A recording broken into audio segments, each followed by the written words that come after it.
إذن مشاهدينا الكرام نشاهد سوية وصول خادم الحرمين الشريفين إلى مقر حفل تدشين عدد من المشاريع التنموية بمنطقة الرياض بالتحديد، لوصوله إلى قصر الحكم، حيث سيقوم بتدشين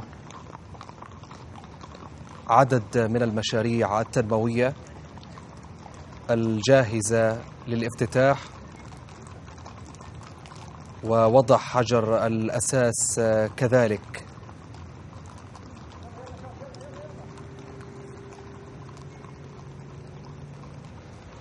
حيث تواصل القيادة الحكيمة رعايتها لمسيرة تطوير وتنمية مناطق المملكة بشكل عام، والرياض على وجه الخصوص، وذلك لجعلها بيئة جاذبة للاستثمار، كما نشاهد هذه الصور الحية مشاهدينا الكرام لوصول خادم الحرمين الشريفين إلى مقر حفل تدشين عدد من المشاريع التنموية. الآن السلام الملكي.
كما نتابع مشاهدينا هذه الصور الحية التي تصلنا من قصر الحكم في الرياض، حيث يفتتح خادم الحرمين الشريفين ويدشن ويضع حجر الأساس كذلك لعدد من المشاريع التنموية في منطقة الرياض، حيث كان في مقدمة مستقبلي خادم الحرمين الشريفين الملك سلمان بن عبد العزيز آل سعود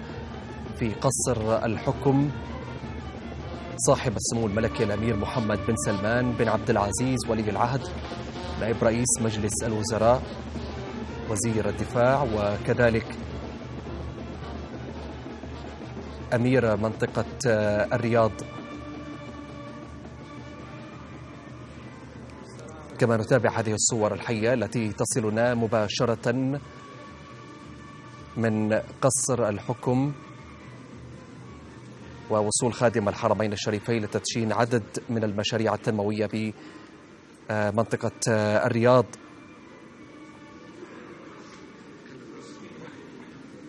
كباقي مناطق المملكة تحظى الرياض بدعم ورعاية القيادة في سبيل تطويرها والارتقاء بالمستويات المعيشية وتجهيزها بأفضل البنى التحتية،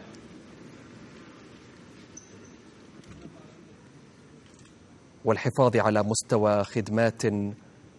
متطور للتنمية السكانية والعمرانية. كما نشاهد خادم الحرمين الشريفين يتجول في معرض مصاحب لهذا الحفل الذي سيقام لتدشين عدد من المشاريع التنموية، ويستمع لشرح للصور التي تعرض مصاحبة لهذا الحدث.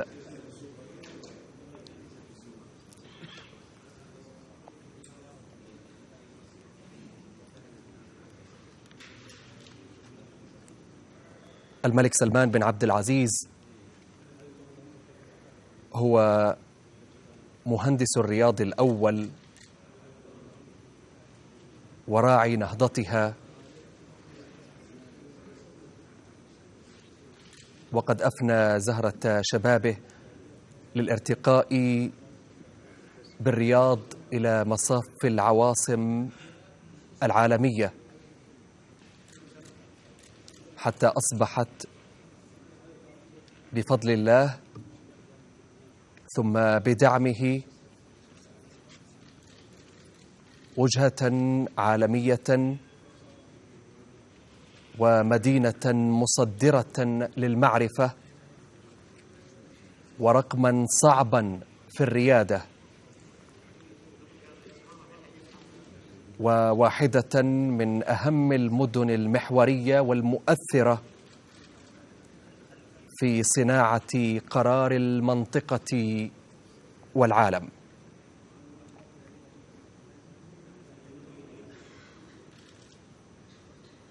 نتابع هذه الصور الحية التي تصلنا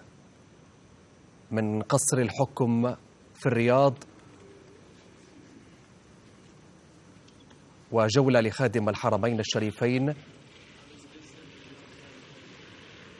في معرض مصاحب لهذا الحدث،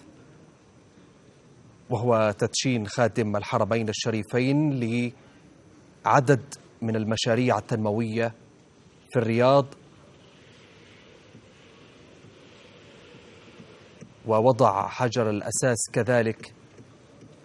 لعدد منها.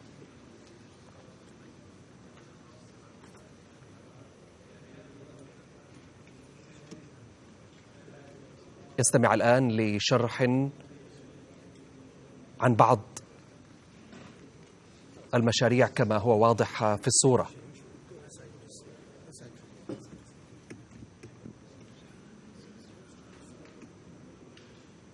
مشاهدينا الكرام، ما شهدته الرياض من تطور عمراني وحضاري هو ثمرة لسنوات من الجهد الكبير والمتواصل الذي بذله خادم الحرمين الشريفين لتحويل مدينة الرياض إلى عاصمة فريدة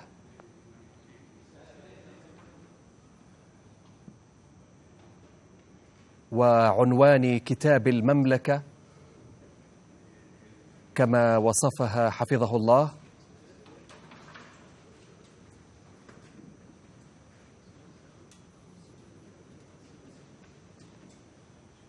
حيث تسهم هذه المشاريع التي سيدشنها خادم الحرمين الشريفين هذا اليوم بشكل مباشر في تحقيق الانفتاح الاقتصادي الذي تطمح إليه المملكة بحلول عام 2030. نشاهد هذه الصور الحية مشاهدينا لوصول خادم الحرمين الشريفين لمقر تدشين عدد من المشاريع التنموية في الرياض، حيث في استقباله عدد من أصحاب السمو الأمراء. كما نتابع هذه الصور الحية التي تصلنا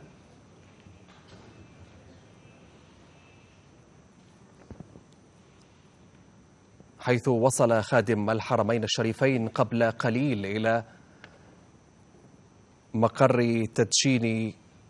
هذه المشاريع، وقام بعمل جولة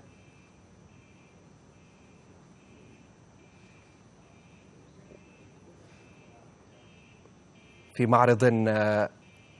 مصور ويستعرض عددا من المشاريع، واستمع لشرح عن ذلك.